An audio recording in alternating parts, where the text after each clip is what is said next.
What's good, people? It's Kay, and today we're reacting to RWBY Volume 8, Chapter 3. I'm gonna need things to start kicking into gear this episode. Last episode was cool, but, you know, it was kind of whatever at the same time. So, I'd be very appreciative if this one were to really push the envelope.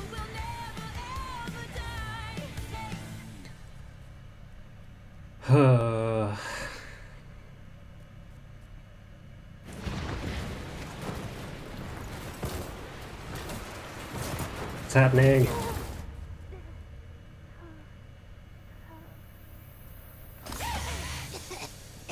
Ow, ow, come on! That was a once-in-a-lifetime experience! She regrets nothing. Good, because I never want to do that again. Floofy. All right, Floofy Robo hair. Girl, you're up. Which way? What'd you call her? That's cool. We'll cross the bridge, then go left, straight, left, up, right, straight, left, left. What is happening? And my name is Penny.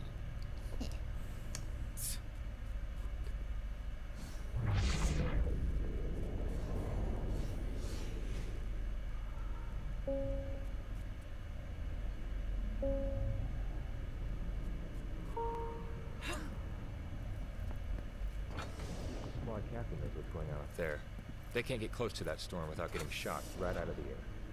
It's creepy. All I the might want to back up. waiting. Worse than if they'd attacked. Hey, don't say that. Oh, Well, jinx us. I just hope the CO can get us some answers soon, or... Wow, that's crazy. It's crazy that you would do that.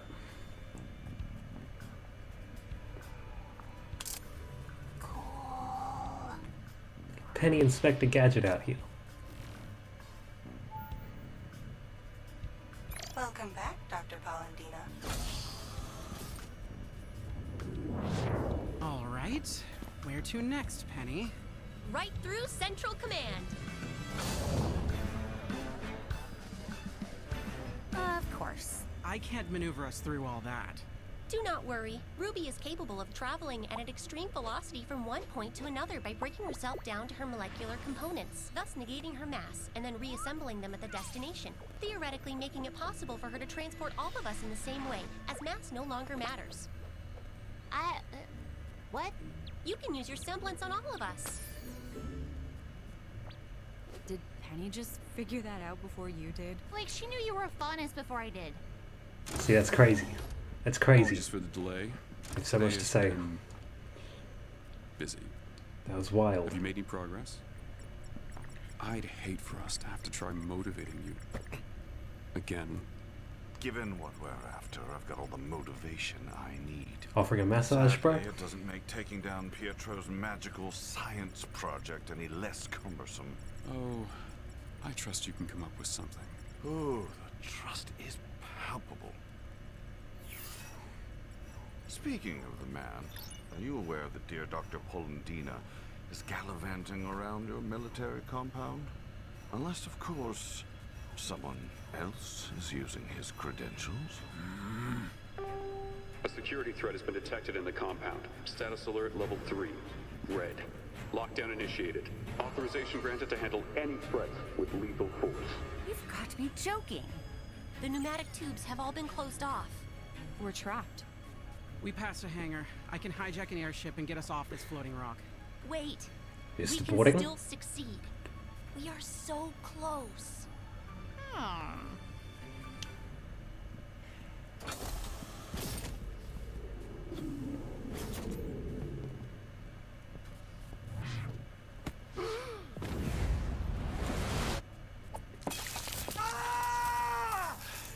Read the sign, Bill. Read the sign. Why Man. don't you ever just pay attention? Some You're here people. late all the time. Your coworkers. Some people. That's crazy. That was wild. Another thing I don't want to do. Ever Again. I respect it.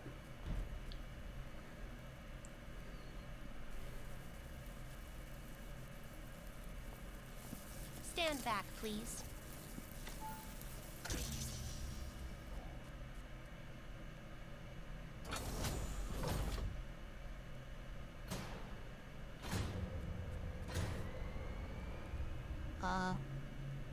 Where is everyone? This is a highly classified area.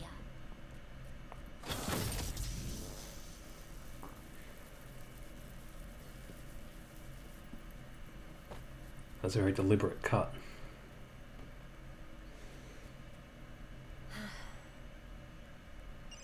Hey, Dad. I'm ready. Huh? This process is a little complicated, so I'm remoting in the Penny from Amity Coliseum. I don't know how to feel about this. See.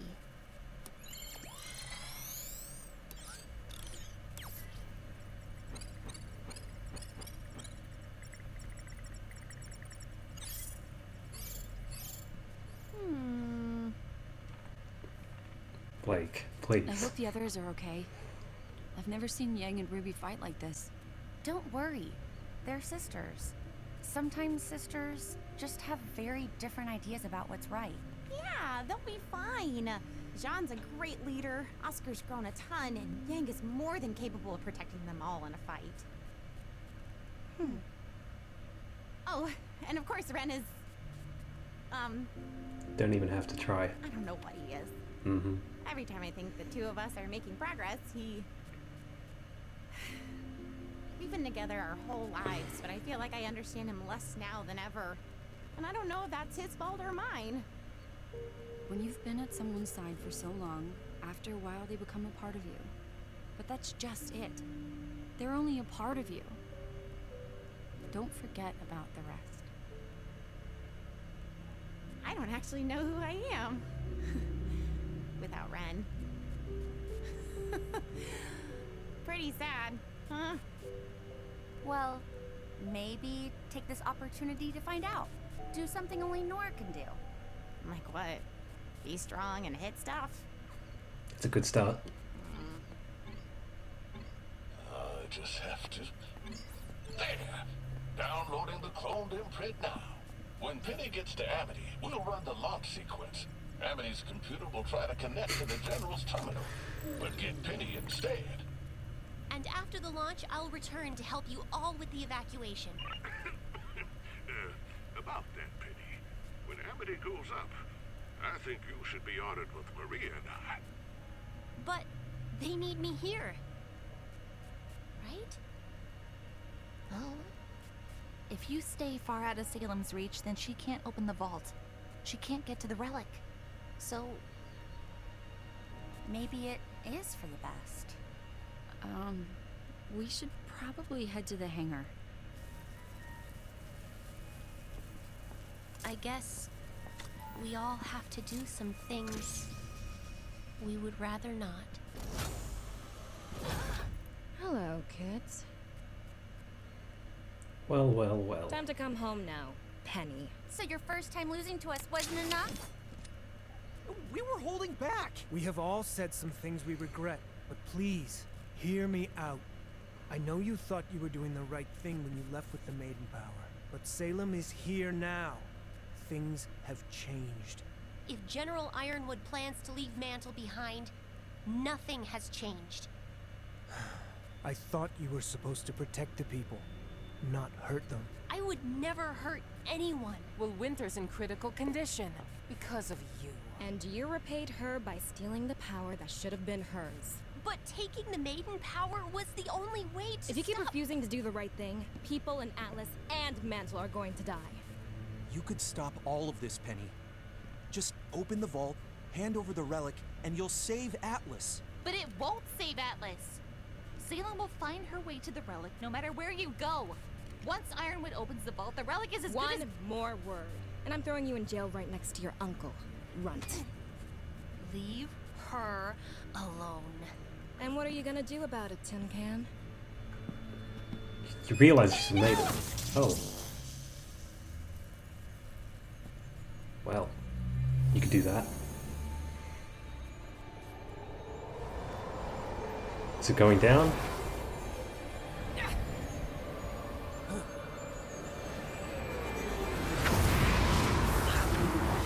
Oh wow. It's going down.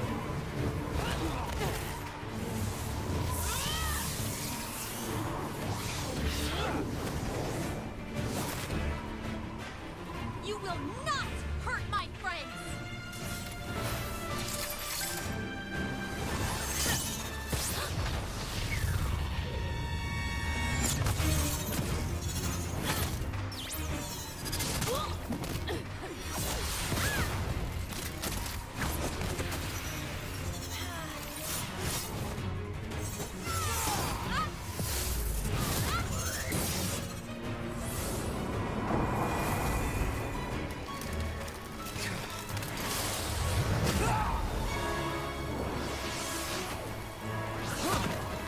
Harriet!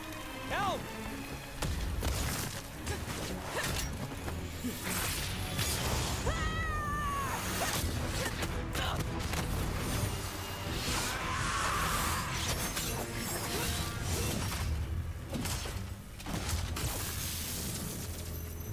Four versus one?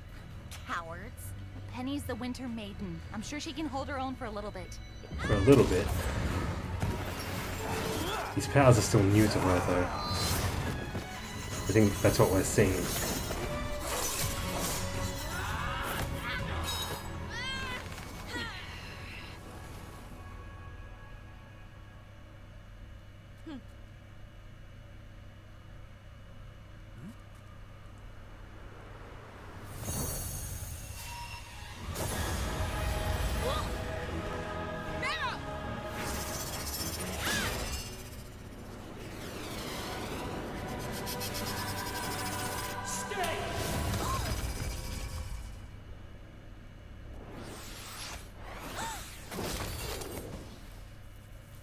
We have to get out there.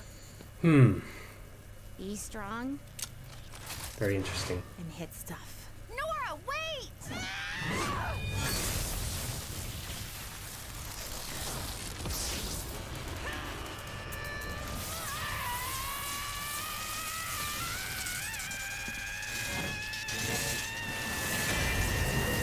Hurry up, Elm! I can't.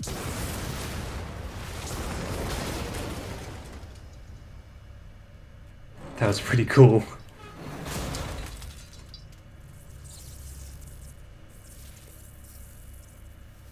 Just going Super Saiyan for real. That was pretty awesome. Yeah, the scars though.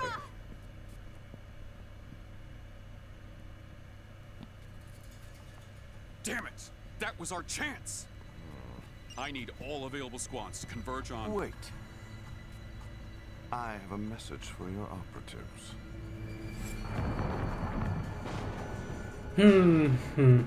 But General, We understand, sir.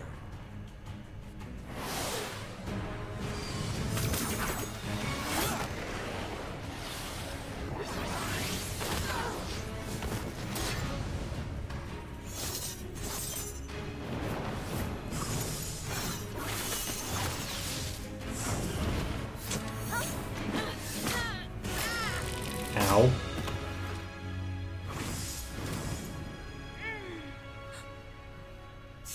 Let's go.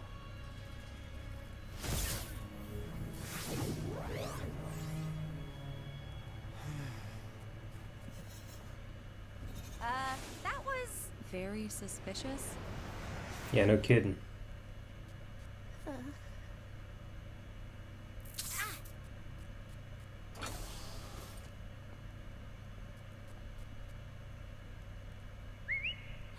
You coming or what? I was wondering where she was. All ready to... She's in bad shape. We need to get her somewhere safe.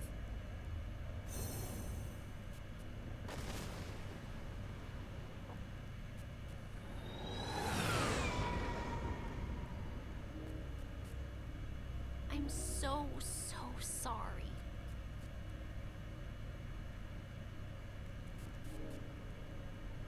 It is time for me to go, isn't it? We'll see each other again really soon. I promise. That's not ominous.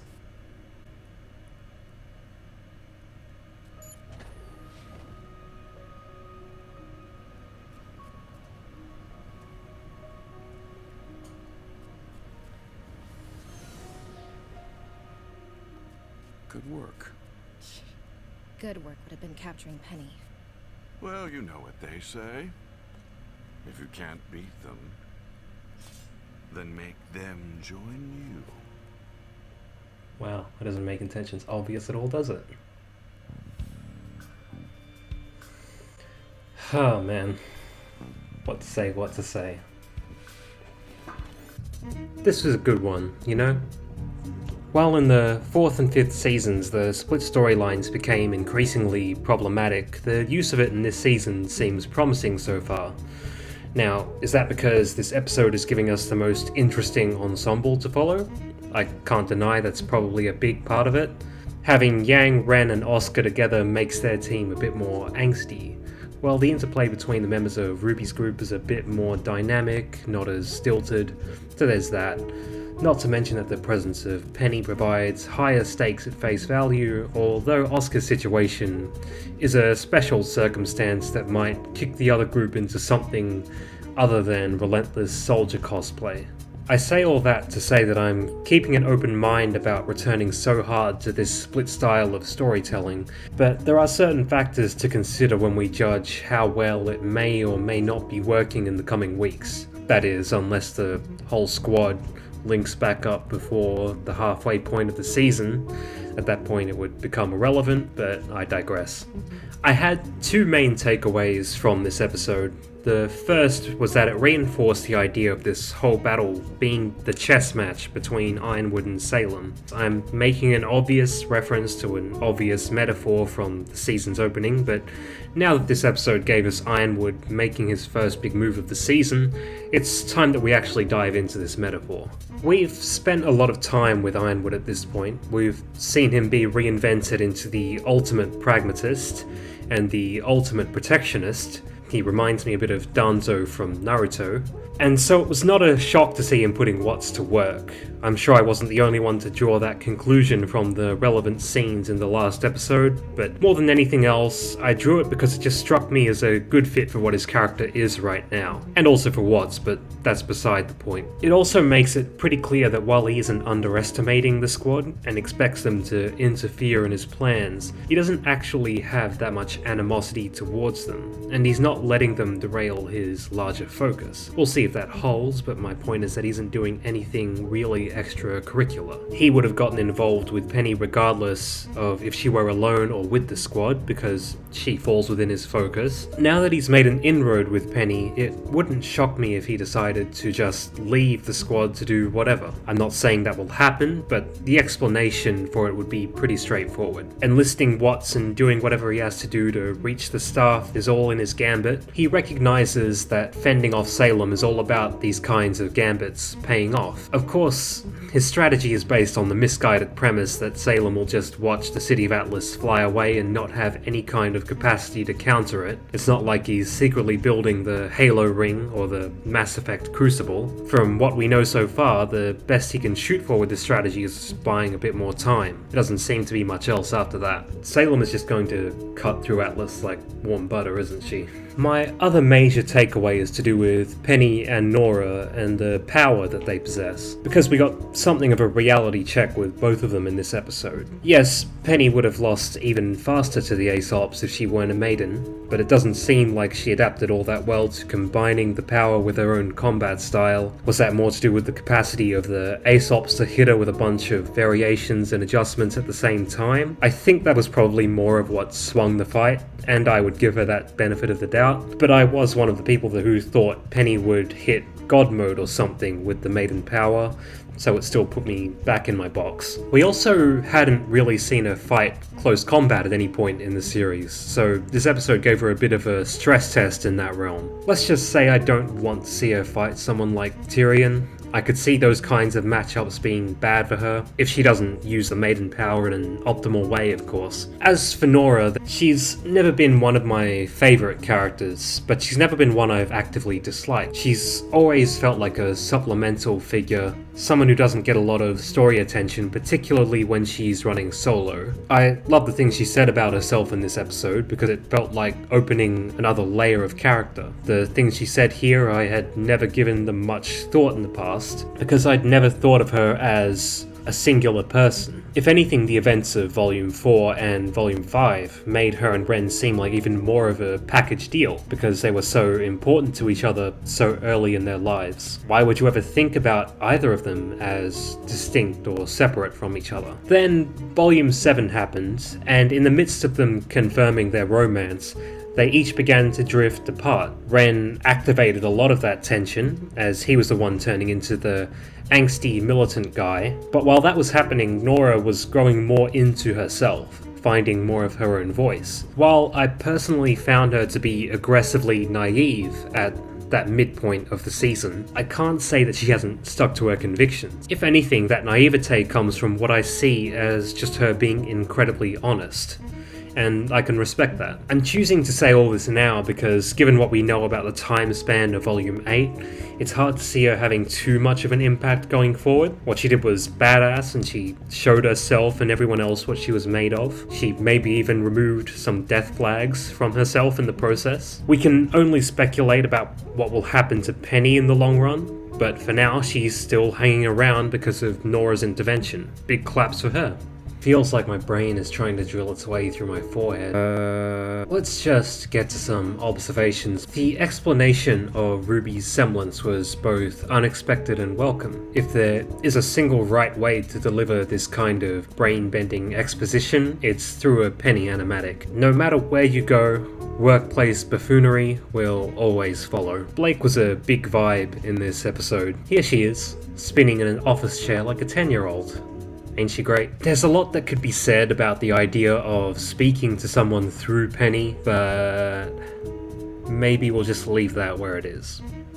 Penny didn't seem as intimidated by the Aesops as she did by Ironwood. I find that interesting because it just continues to highlight how important Ironwood still is to her. She clearly doesn't seem to give a shit if the Aesops talk to her sideways. I do still think Harriet is cool, but she's driving the bus when it comes to reasons why the Aesops need to go and lie down somewhere. Her arrogance really got on my nerves in this episode, and it doesn't help that she's positioning herself as their de facto leader now. And I get it, right? She's angry and looking for someone to blame. The issue is that she seems incapable of directing her energy towards things she can't see, or understanding perspectives that don't match her own. I thought at the time watching the end of Volume 7 that losing to Team RWBY might humble her, but I guess she went the opposite direction instead. It might take something cataclysmic to make her and the rest of the Aesops see reason, and it looks like such an event could be right around the corner. Fortunately or not. Styles make fights, and it's something I pay a lot of attention to when I watch a show like RWBY. What do the matchups look like? How does one combatant make adjustments for their opponent and the situation? The psychology of the fights in this series tends to get overlooked, which is easy to understand when you have this kind of choreography. But stuff like getting in behind Penny to split her attention, or Vine immediately taking Blake, RWBY and Weiss out at the end of the fight.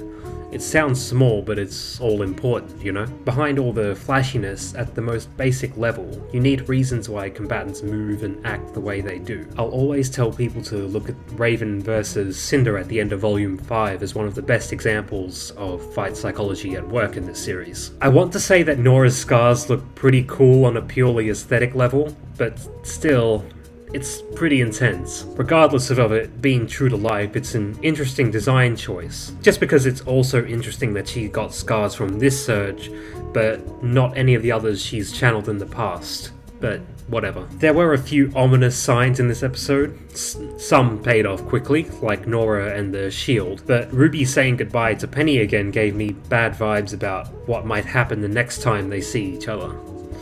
You know, it's all just perfectly lined up to rip our hearts out all over again. Joy and all that. I'm very curious to see what Watson Ironwood do with Penny's sword. What about it makes it so important that they would give up chasing the one who uses it? I can't pretend to see the machinations of it, so I'm just gonna hang out to see how the show presents it. Is there a thing now where the third episode of the season is just meant to be a kick? Volume 6 had Salem's story, Volume 7 had the Aesops, and now this. And yes, I deliberately started with Volume 6. I'm actually quite pleased to realise that the team actually succeeded in what they set out to do. Will it still be viable by the time they reach Amity? What is actually the next step? Is Penny going with Pietro to Amity? Are the remnants of RWBY's team just going to rejoin the effort on the ground? It's a little vague, but these questions are in all likelihood going to be put aside because next week we have Yang's Angst Gang and their hot pursuit of Oscar and the Hound, which, you know, they could have potentially avoided if they had done anything to try to stop it before it just transformed and flew away, but that's for next time. In closing, Strings was a fun, dramatic, action-packed episode that Volume 8 needed to break out of an early rigor. It remains to be seen if splitting up the storylines so definitively will prove effective in the long run, or if it will even last for the long run. But let this one stand as an example of what this style looks like on one of its better days. Between Ironwood's machinations, Penny coming to terms with her power, and Nora sacrificing herself for the sake of it all, you have good stuff to work with.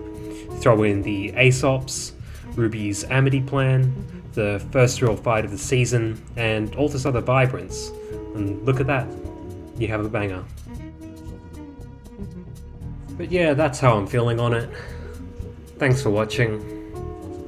I'm gonna take a nap, and I'll see you next time.